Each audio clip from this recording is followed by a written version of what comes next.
మా అందరి ఆరాధ దైవం నందమూరి తారక రామారావు గారు. ఇప్పుడు అప్పలనాయుడు గారు చెప్పారు. నేను చిన్నప్పుడు చదువుకున్నప్పుడు ఈ రాష్ట్రంలో ఎమ్మెల్యేలు ఎవరు ఉన్నారు అంటే భూస్వాములు, రాజ్యాలు పరిపాలించిన వాళ్ళు, అటువంటి వాళ్ళందరూ కూడా ఎమ్మెల్యేలు అయ్యే పరిస్థితి ఉండేది. ఎవరికైనా మాలాంటి వాళ్ళకి ఎవరికైనా చెయ్యాలనుకున్న అవకాశం ఉండేది కాదు. ఆ సందర్భంలో ఎన్టీ రామారావు గారు ముందుకు వచ్చి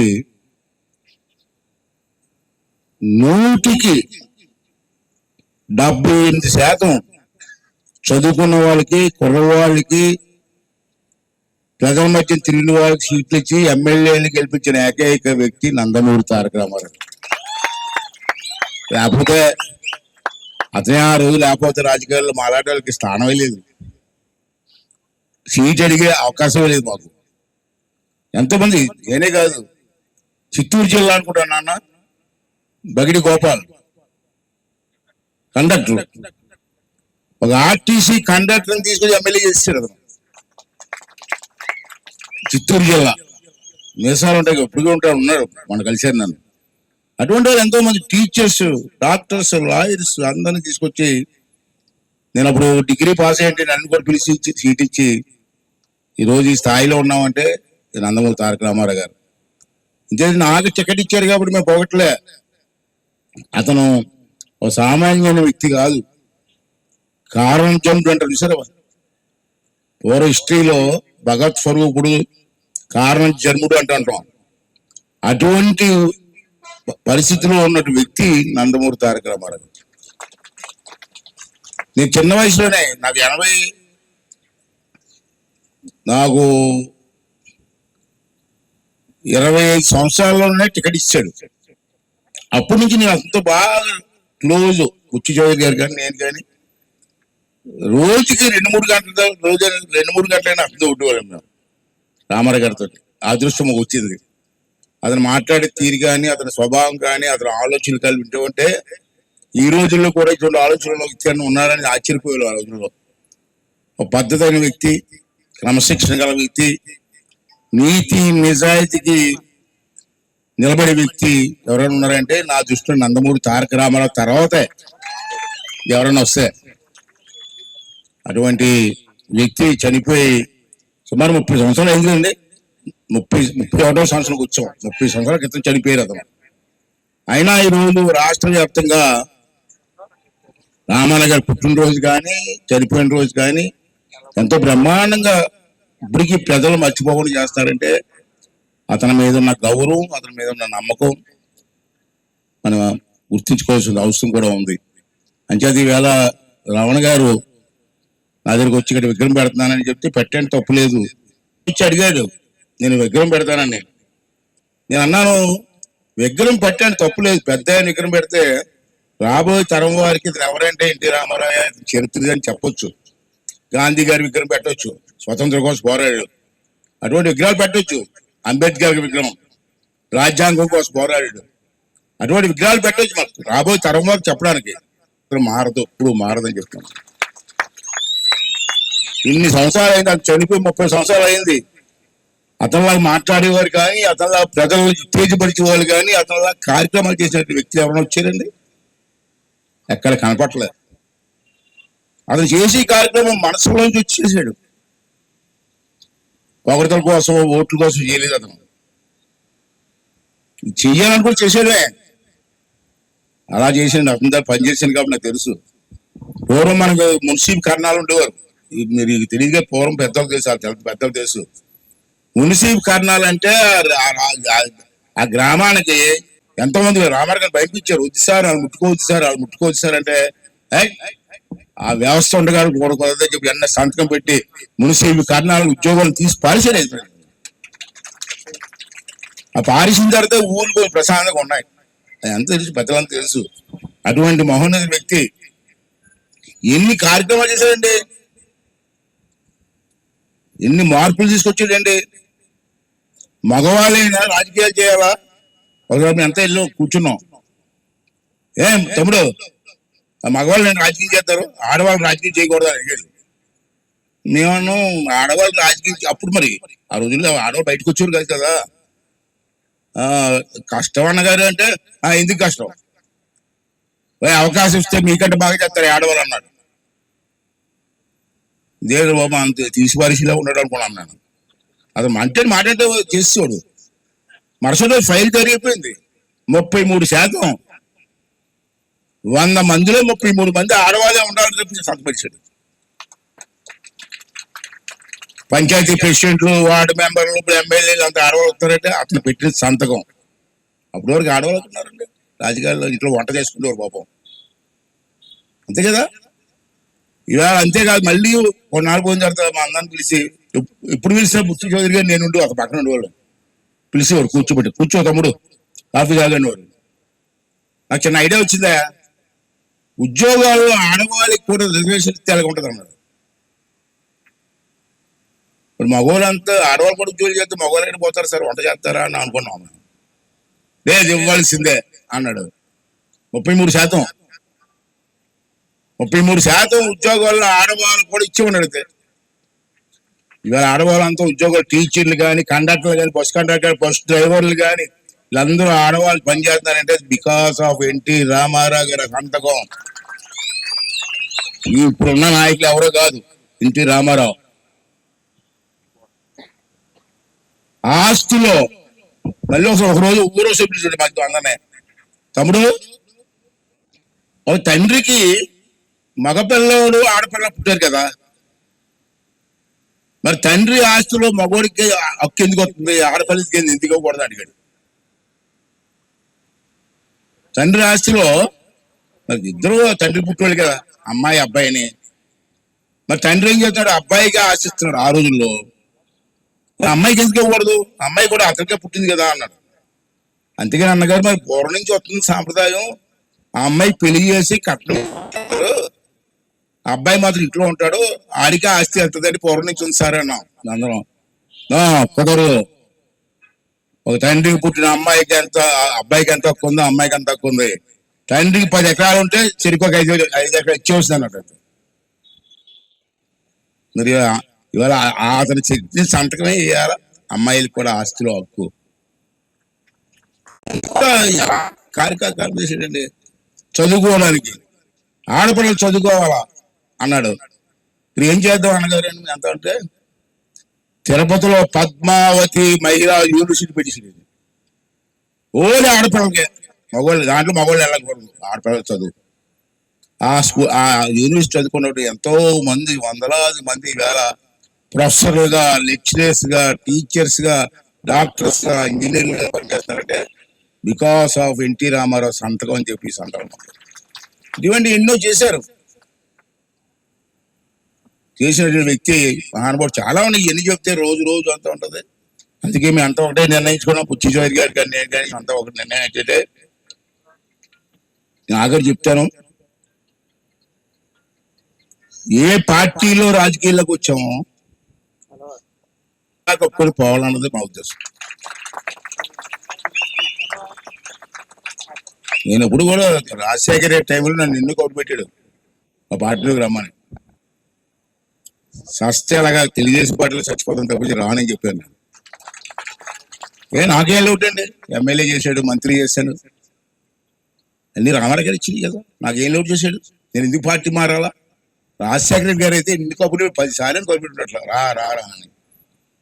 ఒకసారి ఆ విశాఖపట్నంలో మీటింగ్ వస్తే డైరెక్ట్ అయిపోయాం, పిలిచాడు పక్క, రమ్మంటే రావేమన్నాడు. రానండి, నాకు లైఫ్ ఇచ్చింది ఎన్టీ రామారావు, మళ్ళీ ఆ జెండా కప్పుకొని చచ్చిపోతాను నేను, రాను సార్ అని చెప్పాను. ఎందుకు వెళ్ళాలా, మాకేం తక్కువ చేశాడు, గౌరవం ఇచ్చాడు, 10 మంది సహకారం చేసే అవకాశం ఇచ్చాడు నాకు, బుచ్చి చౌదరి గారికి నాకు. అంచేది అది మా నిర్ణయం. దీని ప్రకారంగా ఇక్కడ కనక సత్యనారాయణ గారు అంత పెద్దలు ఉన్నారు, నానిబాబు, వీళ్ళందరూ కూడా నాతో పాటు పార్టీ బాబులు కానీ వీళ్ళందరూ కూడా, చాలా మంది ఉన్నారు నాయకులందరూ కూడా నాతో పాటు పార్టీలకు వచ్చిన వాళ్ళందరూ కూడా ఏదో 1 or 2 పరిస్థితి పోతే పోవాలి తప్పితే మిగతా వాళ్ళందరూ ఇప్పటికీ ఆ పార్టీలో ఉన్నాం సార్. అది బుచ్చి చౌదరి గారిది నాకున్న చరిత్ర. తర్వాత అప్పలనాయుడు గారు ఇంకా చెప్పారు, మరి చెప్పవసరం లేదు, అతనికి ఏ పదవి లేదు మొన్నటి వరకు, అయినా ప్రతి విధానం కూడా రాజకీయ నాయకులు అంటే చదువుకోవాలా, ట్రైనింగ్ కావాలా, ఏది చట్టాలు ఏం తెలుసుకోవాలా అంటే ట్రైనింగ్ కావాలని చెప్పి ప్రతి జిల్లాలో కూడా ట్రైనింగ్ క్లాస్ పెట్టి విజయనగరం ఎన్ని రోజులు పెట్టారండి? విజయనగరం జిల్లాలో 3 సంవత్సరాలు ట్రైనింగ్ క్లాస్ పెట్టారండి.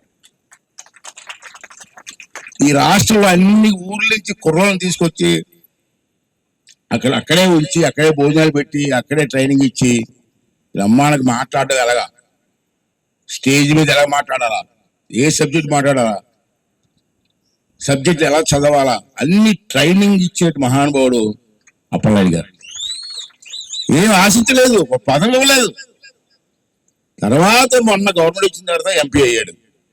మీరు టీవీ చూస్తారు కదా, ఎంపీ అయిన తర్వాత కూడా పార్లమెంట్ సైకిల్ మీద వెళ్ళిపోతున్నాడు.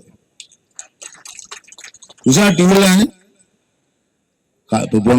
ఎంపీ అంతా కార్లు, ఎలాంటి కార్లు 5 కోట్లు 10 కోట్ల రూపాయల కారులో వెళ్తుంటే టింగ్ టింగ్ మా సైకిల్ వేసుకెళ్ళిపోతున్నారు.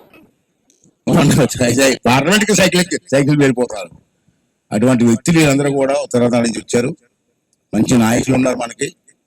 అలాగే ప్రభుత్వం చేస్తున్న కార్యక్రమాలు కూడా ఏదో ప్రభుత్వం ఇచ్చేస్తుంది తీసుకుంటున్నాం చేస్తున్నాం అని కాకుండా ఆ కార్యక్రమాలు సద్వినియోగం చేసుకోవడం కోసం కూడా మనం ప్రయత్నం చేయవలసి అవసరం ఉందని చెప్పి ఈ సందర్భంలో మీ అందరికీ మనం చేస్తున్నాను.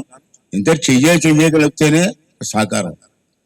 ఒక్కడు ఏంటంటే అందరూ చేస్తే అభివృద్ధి జరుగుతుంది. కొంతమంది ఇటు లాగితే విషయాలు ఉన్నాయి. నర్సీపట్నంలో ఈ విధంగా చేసాం, ఎడ్యుకేషన్ సెంటర్ అడాప్ట్ చేసామంటే అందరూ కలిసే కాబట్టి పెద్ద సహకారం కాబట్టి. అలాగే నేను మొన్న ఎమ్మెల్యే అయ్యాం మొన్న ఎలక్షన్లో. ఇప్పటికీ ఇంకా 2 సంవత్సరాలు అయిపోయింది మన ఎమ్మెల్యే. ఇది రికార్డ్ చెప్తున్నాను అంటే ఎలా పనిచేస్తున్నాము అన్నది మాకు ప్రభుత్వం చెప్తున్నాను. అన్న చౌదరి గారు, ఈ 19 నెలల్లో నర్సీపట్నం నియోజకవర్గానికి అన్ని డిపార్ట్మెంట్ కలిపి 2 సంవత్సరాలు అవ్వలేదు ఇంకా 411 రూపాయలు ఇచ్చాను. సారీ 411 కోట్లు ఇచ్చాను. ఎప్పుడు ఫస్ట్ టైం తమ్ముడు నింటున్నా ఇతను ఓడా చైర్మన్ విశాఖపట్నం జిల్లాకి, అనకాపల్లి జిల్లాకి, పాకిరేపేట వరకు, నర్సీపట్నం వరకు ఇతను చైర్మన్. నేనంటే మంచి అభిమానం మొదటి నుంచి. అన్న పిలుస్తుంటారు. అభిమానంతో నేను వెళ్ళి ఏమన్నా డబ్బులు ఏమంటే ఎత్తవేయడానికి అడిగాను ఆ నియోజకవర్గానికి. ఇతని మీద అప్పుడే చాలా మంది విరోధులైపోయారు నా కోసం. నేను అడిగానని చెప్పి ఓడా డబ్బులు నర్సీపట్నం మున్సిపాలిటీకి 9 కోట్లు ఇచ్చాడు. 9 కోట్లు. కొంతమంది ఎమ్మెల్యే అప్పుడే కూడా 5 రూపాయలకి ఇచ్చేస్తున్నాను అంటే నేను చెప్తానంటే నేను అనేది ఇంతే 411 కోట్లు అన్నా. చెప్పింది సంక్షేమం కాదు, ఓన్లీ అభివృద్ధి ఇచ్చింది. నేను తారు రోడ్లు కానీ, సిమెంట్ రోడ్లు కానీ, లేదా మామూలు రోడ్లు కానీ నేను కలిసి 411. సంక్షేమం వేరు, మళ్ళీ అది వేరు. అంటే నేను చెప్తున్నాను. అది మళ్ళీ ఇవాళ ఒక మంచి కార్యక్రమం చేసాం రామారావు గారి. దాంతోపాటు ఇంకో కార్యక్రమం ఏంటంటే మన లారీ యార్డు ఉంది ఇక్కడ, లారీ యార్డు చెరువు దగ్గర, అక్కడి నుంచి శృంగవరం, ఈ లైన్ లో శృంగవరం ఉంది కదా, అడవి దాటింది కదా, బలిఘట్టం, లారీ యార్డ్ నుంచి బలిఘట్టం, బైపరేటిపాలెం, కృష్ణాపురం, మొలగపూడి, డిఆర్వరం, గాంధీనగరం, శృంగవరం, ఈ రోడ్డుకి మొత్తం 17 కిలోమీటర్లు వస్తుంది. ఆ రోడ్డు బాగానే చూశాను నేను. బాగాలేకపోతే దానికి ఇవాళ శంకుస్థాపన చేస్తాం, టెండర్ అయిపోయింది, కాంట్రాక్ట్ కూడా ఇచ్చారు. దానికి నేను ఈ రోడ్డుకి 7,20,00,000 ఇచ్చాను. ఇవాళ శంకుస్థాపన చేశాను. అది ఏపీ స్టార్ట్ చేస్తారు. మణిపట్ల గన్నవరం నుంచి. రెండోది అంటే ఈ రోడ్డు మీద ప్రతిరోజు సుమారు 30-40 వేల మంది ప్రయాణం చేస్తున్నారు. బస్సుల్లో కానీ, మోటార్ సైకిల్ మీద కానీ, అన్నిటి. అందుకే ఈ డబ్బు ఇవ్వడం జరిగింది. అలాగే ఇప్పుడు మీ అందరికి తెలుసు, మన ఉత్తరవాహిని దగ్గర సత్యనారాయణ గుడి కట్టాం. అప్పుడు నేనే దగ్గర కట్టించాను. తర్వాత అది మెయింటైన్ చేయడం కష్టమవుతుందని చెప్పి అన్నవరం దేవస్థానం పిలిచి, మీ గుడి కట్టించామండి, మీకు దత్త ఇచ్చేస్తాను, మీరే మెయింటైన్ చేయమంటే వాళ్ళు రోజు వచ్చి అన్ని బ్రహ్మాండం చేస్తున్నారు. దాని పక్కన కళ్యాణ మండపం చూసి ఉంటారు, మీరు చాలా మంది చూసుంటారు కదా. అప్పుడు ఆ టైంలో నేను మంత్రిగా ఉన్నప్పుడు ఇచ్చాను. అది గోడల వరకు అయ్యింది.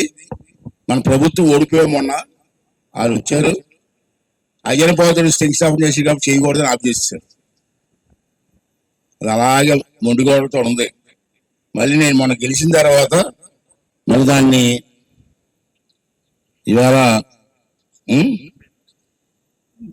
మళ్ళీ వెళ్తున్నాం, ఇది అయిపోయింది, వెళ్ళి కొబ్బరికొక కొట్టి మళ్ళీ స్టార్ట్ చేస్తున్నాం. కాంట్రాక్ట్ కూడా ఇచ్చాడు.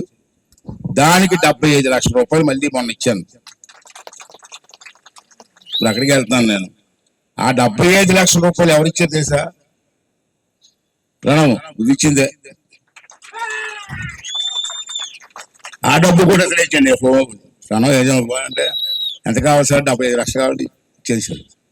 ఇప్పుడు ఇవాళ స్టార్ట్ చేస్తాం. అది ఆ కళ్యాణ మండపం ఎందుకు కట్టానంటే, అక్కడ నేను ఉత్తరవాహిని పక్కన సత్యనారాయణ గుడి పక్కన కళ్యాణ మండపం, మనం ఎవరైనా పెళ్లి చేసుకోవాలంటే కళ్యాణ మండపంలో చేసుకుంటారు హ్యాపీగా. నర్సీపట్నంలో కళ్యాణ మండపాలు ఉన్నాయి, చాలా ఉన్నాయి. ఒక్కొక్క కళ్యాణ మండపం రోజుకి 5 లక్షలు 6 లక్షలు కూడా వసూలు చేస్తున్నారు. అక్కడ పేదవాళ్ళు చేసుకోవడానికి ఎక్కడ కడతారు 5 లక్షల రూపాయలు రోజు పెళ్లికి కట్టగలరా? అంటే నా ఉద్దేశం ఏంటంటే, ఆ కళ్యాణ మండపం 2-3 నెలలు పూర్తి చేసి తక్కువ డబ్బులు పెళ్లికి ఇస్తాం. అంత డబ్బు కాకుండా తక్కువ డబ్బుకి. అది కూడా చెప్తాను. కరెంటు బిల్ కట్టాలి కదా, మనం మెయింటెనెన్స్ ఛార్జీలు కట్టాలి కదా, వాటర్ బిల్ కట్టాలి కదా. అంతవరకే డబ్బు కడతారు, పెళ్లి చేసుకుంటారు. పేదవాళ్ళకి వెనకబడి తరతారు అందుబాటులో ఉండాలని చెప్పి అది కట్టడం జరిగింది. అంచేత మరి ఇటువంటి కార్యక్రమాలు మనకి ఇంకా 3 సంవత్సరాల టైం ఉంది. ఒక ఎమ్మెల్యేగా ఈ 3 సంవత్సరాలు కూడా కష్టపడి 4 డబ్బులు తీసుకొచ్చి చేయవలసింది చేద్దాం. ఒక లక్ష్యం పెట్టుకున్నాను, రాసుకున్నాను, ఈ పూర్తి చేయాలని చేస్తాను, దాంట్లో అనుమానం లేదు. అందరి సహకారంతో చెప్పి మనం చేస్తూ ఒక విషయం అండి, అంటే ఎవరో ఫీల్ అవుతుందండి. ఇప్పుడు నేను తెలుసుకోలేదు, నేను నాకు పిల్లలు మనవరాలు ఉన్నారు, వాళ్ళతో కూడా సరదాగా ఉంటారు కదా. నేను ఇప్పుడు ఇదే రాజకీయం. అంచేత నేను డిసైడ్ చేశాను, ఇక్కడ సత్యనారాయణ గారి పెద్దలు ఉన్నారు, నాకు ఒక కోరిక ఉందండి. ఆ కోరిక ఏంటంటే, మనిషి అందరూ చచ్చిపోక తప్పదు, ఎవరైనా చచ్చిపోతాం కదా. ఆ టైం నాకు వస్తే, చనిపోయే టైం వస్తే, నా బాడీని శ్మశానంలోనే కాల్చాల. మరి నేను బతకను కదా, అప్పుడు బతుకోండి. మరి ఎక్కడ రాస్తే చదువు ఎక్కడ రాస్తా రాసుకోండి. 20 years ఎక్కడ 70 వచ్చి ఇంకా బతికేస్తాను. ఎకరాలు రోడ్డు మీద నడుచుకుంటూ హ్యాపీగా వెళ్ళిపో. అదే నా కోరిక. మన శ్మశానం పురాతన నుంచి ఎప్పుడైతే శ్మశానం ఇక్కడ ఉందో, 5 స్టేషన్ అక్కడే దానికి మీరు అందరూ కూడా సాక్ష్యంగా ఉండి చెయ్యాలని చెప్పి నా కోరిక. ఆ విగ్రహం అయితే మనిషి అంత విగ్రహం అందగాడు. అమ్మ దగ్గర అందగాడే, ఎంత అందగాడే. అలాంటి చూసారే అప్పుడు పూర్వం రాముడు అతనే చేస్తాడు, రావణాసురుడు అతనే చేస్తాడు, కృష్ణుడు అతనే చేస్తాడు, దుర్యోధను అతనే చేస్తాడు. కాబట్టి ఛాన్స్ లేదు, మొత్తం వేసి చూడలేదు. వాళ్ళకి ఉన్న రోజుల్లో వరకట్నం సినిమా తీసి ఆ రోజులు వరకట్నం సినిమా తీసి తప్పుది అని చెప్పినటువంటి వ్యక్తి మహానాడు. అటువంటి వ్యక్తి దగ్గర పెంచాడు, మహాదృష్టమే. ఎప్పుడో ఏ జన్మలో చేసిన పుణ్యం. రామారావు గారు ఒక మనిషి అయితే అతని ఆత్మ మా బుద్ధితో ఎన్ని కష్టాలు పడ్డాడో నాకు తెలుసు, ఎన్ని ఇబ్బందులు పడ్డాడో తెలుసు. అయినా రామారావే, నాకు రామారావుతోనే ఉంటాను, సచ్చిన బతికిన రామారావుతో ఉంటానని చెప్పి నిలబడే వ్యక్తి. అందుకే నేను మనం ఆలోచించి విగ్రహం ఎలా చేత ఓపెన్ చేద్దామని ఆలోచించాను. ఈ రాష్ట్రం ఎవరు తీసుకొస్తాడో ఆలోచించాం. రమణ నేను ఒకటే అన్నాను, రమణ నాకైతే బుచ్చి చౌదరి అయితే చూపించాలంటే రామారావు గారిని నమ్మిన వ్యక్తి, రామారావు కోసం నిలబడిన వ్యక్తి, సిద్ధాంతాల వ్యక్తి పెద్ద ఆయన పిలుద్దాం అన్నాను. మన రాజమండ్రి ఫంక్షన్లో కలిసి వస్తున్నాయి అన్నా, మీరు రావాలా ఓపెనింగ్ అంటే తమ్ముడు మరి నాకు రాజమండ్రి నేను కూడా రామారావు గారి తాకారు కదా అన్నారు. రోజు ఏం చేస్తా తెలియదు, రావాలని చెప్తే వచ్చారు. అక్కడి నుంచి రాజమండ్రి నుంచి వచ్చారు. వారికి మరోసారి ధన్యవాదాలు తెలుపుకుంటూ, మరి రామారావు గారు ఇచ్చినటువంటి అవకాశాన్ని పాడు చేసుకోకుండా మీ అందరూ కలిసి ముందుకు తీసుకెళ్లి మన ప్రాంతాన్ని అభివృద్ధి చేయడానికి ప్రయత్నం చేయాలని చెప్పి కోరుకుంటూ, ఒకసారి వేదిక పెద్దలందరికీ కూడా మనస్ఫూర్తి ధన్యవాదాలు తెలుపుకుంటూ, ఇంకో కోరిక ఏంటంటే అర్థమాన్ని చెప్పలేను నేను. రామారావు గారి పుట్టినరోజు, రామారావు గారు చనిపోయిన రోజు వస్తూ ఉంటాయి ప్రతి సంవత్సరం. ఈ నాయకులు మీ ఊరిలో పెద్దలు వచ్చి అడిగారు, కాలనీ ఇచ్చింది రామారావు గారే. ఇప్పుడు ఈ కాలనీ మనం వచ్చిన కాలనీ అంతా ఇచ్చింది రామారావు గారే. అంటే రామారావు గారి పేరు మీద నందమూరి తారక రామారావు బీసీ కాలనీ, వెనకబడి కాలనీ అని పెట్టి పేరు పెడతామని అడిగారు. చాలా సంతోషం నాకు. అంతకంటే పెద్ద మనిషి ఎవరున్నారు మనకి? అంతకంటే ఆత్మ దైవం ఎవరున్నారు మనకి? రామారావు గారి పేరు పెట్టండి, దాని పూర్తి సహకారాన్ని అందిస్తానని చెప్పి మరోసారి కోరుకుంటూ, మరి ఇటువంటి మంచి నిర్ణయం తీసుకునేటువంటి బలిఘట్టం పెద్దలందరికీ కూడా ధన్యవాదాలు తెలుపుకుంటూ సెలవు తీసుకున్నాను. Thank you.